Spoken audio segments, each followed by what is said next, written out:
Yeah, hey guys, what's up? My name is Kaku. I'm a DJ producer based out of Taipei, Taiwan. I recently just dropped my first NFT Genesis piece, and it was based on a charity actually. I was on this really incredible album that just dropped a month ago called Dance Red Saves Lives, and it's actually an album um, that's like in accordance with the Red Foundation. If you guys know what the Red Foundation is they do AIDS relief and now COVID relief for Africa. So all the proceeds of that album went towards the cause. So I was very inspired to be on the album. I was the only DJ producer on that album from Asia, and I was super inspired remixing that song. And I decided and I was already talking about wanting to do NFTs for a long time, for about 3-4 months now. So I thought it would be like a really great way to kind of combine the two projects together. So I based my first Genesis NFT piece based on Africa and how the AIDS pandemic, now COVID has affected, Africa, like in the past, present, and our vision for the future. So if you go on my Instagram, I've already posted it. You can take a look at it. I worked on this NFT with a really talented young visual artist from Taiwan, and I really wanted to do the piece just strictly just made from Taiwan, because I'm a Asian producer from Taiwan that is helping I would say making an NFT going towards charity for Africa, right? So why not do it with another artist from Taiwan and just do it together, And I thought the storyline was beautiful, and as somebody that's I'm not like Steve Aoki, right? So I had to really come off the gate and do a project that was going to be make a splash in the industry, in the NFT market. And so I thought, why not do it this way? And I have a lot of other projects that I guess we can talk about, and I'll answer any questions you guys have. But that's pretty much how I got into the NFT space. And I think there's going to be, NFT is going to impact the music industry for sure in the long term. So that's what Terry and I were talking about earlier. And he's got a lot of cool stuff that he's really working on. So I'm going to pass the mic over to him first. And yeah. My name is Terry. I'm the Chief Content Officer of KKBox Group. Many people know the app KKBox. So we're a media technology company. We do streaming solutions, and I co-founded a company called KK Farm, which is our content investment fund. We started off 5 years ago. The initial idea was what would the future of a music label be? And I was like, okay, an operating system. But then I think we were too ahead, so we started investing in music labels and startups. And today we have the 4th biggest market share after the 3 majors, the entire ecosystem. But it's a decentralized, I guess you could say, a decentralized major label, so to speak. But KKBox itself is the first legal music streaming platform in the world. That began in 2004. So about 5 years ago, in our ideation lab, where we come up with things that fail 95% of the time, but 5% of the times they survive. And one of those things was KKBox, and recently it's an app called Our Song. We went live in 2019. So our initial hypothesis was, okay, well, we kind of caused the unit price of music. Steve Jobs brought it down to 99 cents, and we just brought it down to 0, right? So, so that was literally what our CEO Chris, who's also the co-founder of KKBox, he was like, I actually do feel like I owe the music industry something, because the unit price on a stream is 0.0 something, but that's just how the economics work. So we were like, let's figure out how to use blockchain technology to bring back those margins that CDs had, because in 1999, global music recorded music revenue was 31 billion. But just last year at its peak, it was 21 billion. So we're still 30% down from what the record high of recorded music sales were. And so we went about designing this. If you guys have, it's on Android and iOS, it's called Our Song, one word. These trading cards that you could just upload, you flip to the back, and you could play video. And you said in the beginning, in 2018, we just started with ERC20 tokens. We had heard of non-fungible tokens, but it was very early at that time, so we were just like, all right, let's just figure out how to get this thing going. These ERC20 tokens visualized as trading cards. Let's go talk to labels. Nobody understood. It took 45 minutes just to explain what blockchain was, and half the people in the meeting fell asleep by the time we were done. But the independent artists got it. So from then, from 2018 till now, we've worked with actually Sony Music, Warner Music, Avex. We worked with the Ministry of Culture for 2 years on the Golden Indie Music Awards, where we essentially recorded moments and put them onto these cards. And an interesting story, and I'll end this really quick. Sometime towards the end of last year, I think I like to say it's November, I asked my partner, I said, with these gas fees going up, what's gonna happen if we scale overnight? He's like, scale how big? I was like, okay, let's just say we get like 2 million users overnight and now we're famous. He's like, dude, we'll be bankrupt in like 2 days. so I was like, oh, okay, now we're in trouble. But what we had actually done was we had gotten at least music fans to understand, how to create a wallet and collect essentially tokens that were visualized as trading cards, and then we started building communities around them. So every one of these cards would give you access to like a private chat community that looks like Discord. So we decided like, hey, let's go become a social app. Let's just work on, like figuring out how to be like the Knicks Reddit. Maybe instead of a board, it's a chat room. And then this NFT space just started getting traction, and RVCs called us and like, well, you guys were right. You're just 3 years early. Now you got to jump back. So we actually overnight had to like roll back like a year and a half worth of work, and today, like, yep, you can create an NFT. Like I did one with him like in a minute, right, on your phone. Yeah. So that's our song. And I think I can take it from there because I resonate a lot because our company started at 2018 also. Same time.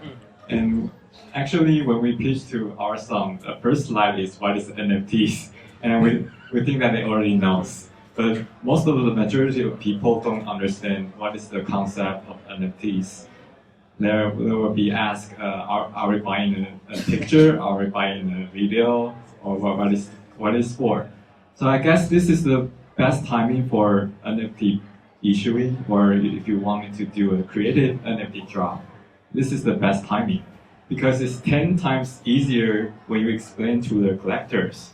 There are so many successful cases out there. So as a solution provider, so Lootex started at 2018. We inspired by CryptoKitties.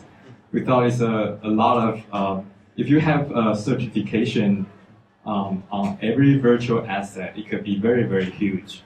So we started to build a solution around NFTs. So first of all, we see OpenSea. We see you can trade CryptoKitties. CryptoKitties is cross-platform. We think it's cool. And we started to reach out to the gaming company. We reach out to the street fashions. We reach out to the ticketing service, and they still don't understand back then. And also the gas fee issue. I think it was last year is very suffering because we even got an order from a company. They asked us for issue like 20,000 NFTs. And we said, yeah, sure, of course. And then we calculate the gas price. It's over 2 million Taiwanese dollars. So the company got scared and they just canceled the deal. But this is the best timing because the gas fee issue seems to be solved very soon.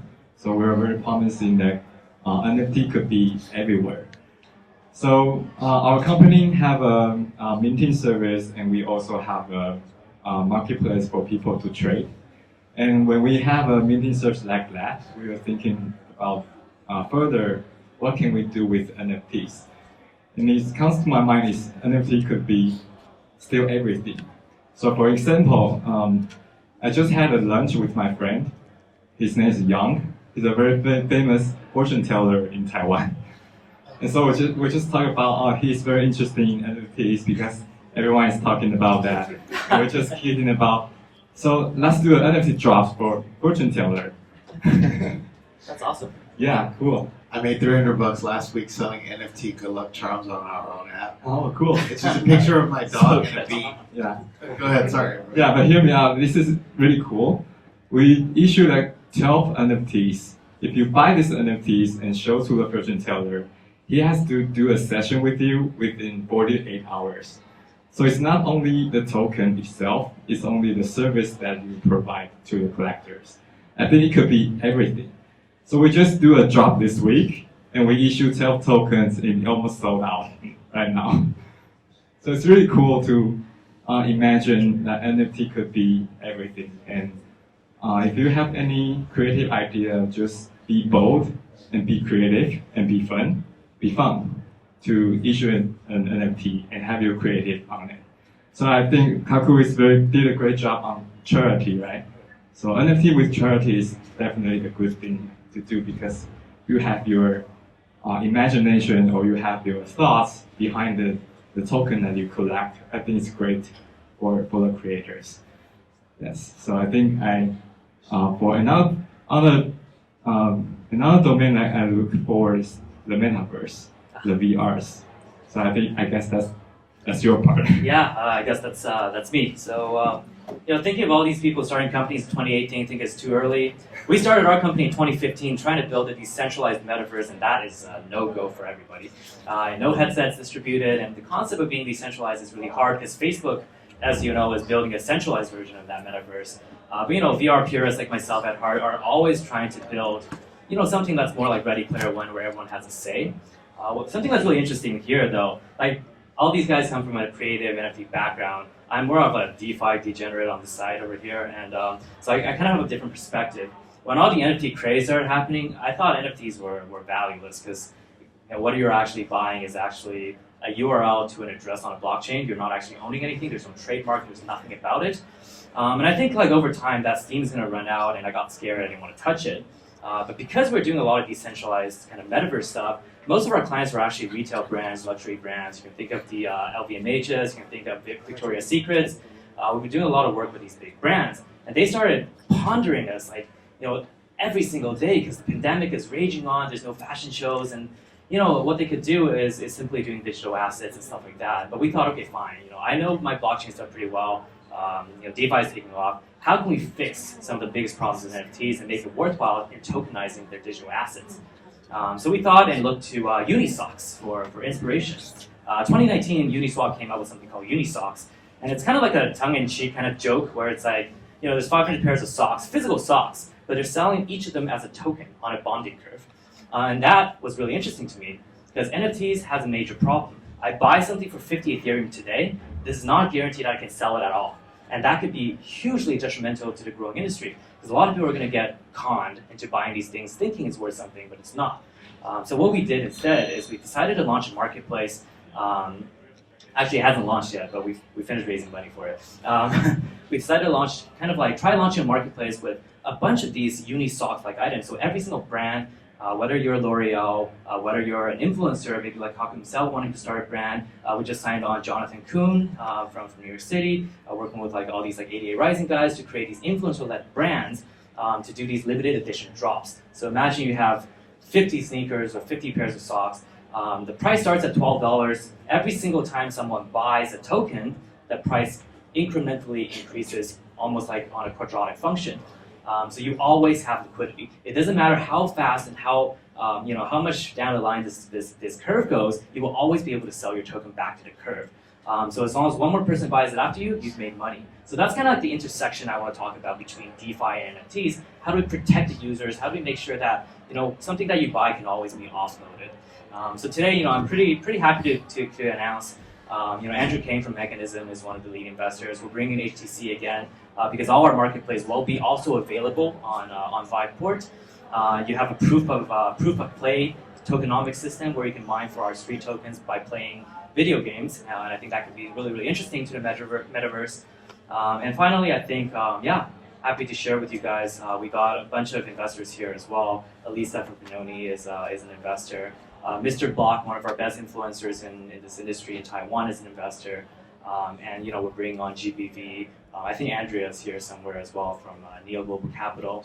So really happy to be sharing this with all of these guys as well. And I guess we should go back to moderating and ask some questions.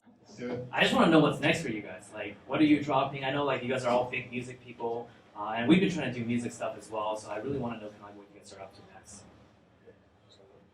Yeah, I think it's hard to tell between the line about the category. You cannot categorize NFTs in like art, entertainment, or collectible. Sometimes mixed. So I think that as long as you have the creative, you have the IP, you have the brand, it's your time now. And recently we have a lot of gaming company approaching us to do NFTs. So I guess the cross-platform game item will be the next move. Awesome. Yeah, I think so. Right now, the trend for NFTs, at least for us artists, is that you gain very exclusive access by buying these tokens, right? These social tokens, we call it. So I think that's gonna sustain for a bit longer. But there's no way that, like, let's say, like a bigger DJ than me is gonna be able to just give a backstage pass for the rest of their lives. You know what I'm saying? So I think what's gonna happen. I was talking to Terry about this. Is that it's gonna have to become kind of like more mass market, right? And I think like. So I have a drop coming out tomorrow, and it's going to be more geared towards like straight to the fans. Because the last drop was very like pricey, so I'm trying to make this next drop like very affordable. It's going to be only $5, and I'm trying to like really mass market it, just get it to the hands of my fans, introduce them to the NFT market, and I think that's going to be like the key point of the survival of the NFTs and really expanding towards mass market. I think that's the future, And also tying it in with labels, which is going to be kind of like a struggle, I think. But I think this guy right here is trying to figure it out. So I know, it's awesome. So you brought up a very good point. I think the NFT buzz right now with these like high value incidental NFTs, like the Mona Lisa's priceless, right? I get it, but at the same time, I think a lot of NFTs, like you pay for the Ethereum for it, but there's no way you can sell it off. But that has never been our thing. Our thing was always, and I'll go back to where we started. Like when we started, we weren't even thinking like NFTs or anything. We just wanted to use this technology or any form of emerging technology to create the new format of music, and that inspiration, like I mentioned earlier, came from the fact that having built a streaming business for 17 years, we saw that unit price go down, and we know that people miss those days. People for a generation of kids today, they've never collected music past a song on a playlist. So how would collecting music be on your phone, right? But for that to happen, it has to be affordable. It has to be affordable. So like $3, $5, if you say, So. And we've been very, very careful when we work with artists on pricing, right? And the amount that you issue and getting fans to understand it. And we really started hard. Like when we first launched, we were going straight to musicians and having them talk directly to their fans. So no crypto, anything. So it was like literally, I remember the first day we launched, like, one of my colleagues replied like 200 emails, right? Like with people just asking how to set up a wallet and stuff, but we just had to educate them. But we really just focused on how to build a digital collectible product for the end user, the average music fan. So it's your digital single essentially, and I think that's next. Yeah, no, I think that's really interesting. Yeah. So, like in consensus here, pun intended. Over here we're building a community. Right. Every single product that's tokenized essentially as a message. It's more than a message, an idea for the artist to really distribute towards all their fans. We're trying to make it affordable. So what we're really building here, I think, it's the future of storytelling, and I think that is really beautiful. Yeah. Cool. Thank you guys. Thank you guys so much, and I hope you guys are sticking around. Thanks for being here. And there was one last question, like really quick. Just a real quick one. Out of curiosity, where is your drop happening? Yeah, sorry. So it's happening. I just decided to do this drop with a Taiwanese NFT platform. You know, I'm like all about supporting like local companies. You know, I could have done it with like OpenSea, like on my own, but I was like, these guys reached out to me. They're like, hey, we're trying to like really start this NFT space out in Taiwan. Can you do it with us? I was like, okay, let's go. So it's dropping tomorrow. Yeah, for 30 minutes only. So so if you guys go on my Instagram, it's at 11:30 a.m. by the way. So it's only for half an hour. Go check it out. It's gonna be dope. You buy. There's 2 different NFTs, right? And we made like graphics for it, and I produced a track specifically for these like NFTs. And then if you purchase both, you actually get like a unreleased track from me, and I'm gonna like personally mail it to you. So I'm just kind of testing it out right now. There's gonna be a lot of things that I'm gonna do. Like for example, in the future, I'm gonna tokenize like my shows. So if you buy the NFTs, you get like an access to my shows only for you, and it's gonna be at like an undisclosed like location, and I'm only gonna let you know after you buy the NFT. So that's the kind of like ideas I have in the future, and I'm down to talk to you guys after this. If you guys have any ideas, let me know. Let's chat. That's really cool. I want a backstage pass. So thank you guys for being here. And Travis has to, call his Uber to get out of here. So let's get the next guy up here.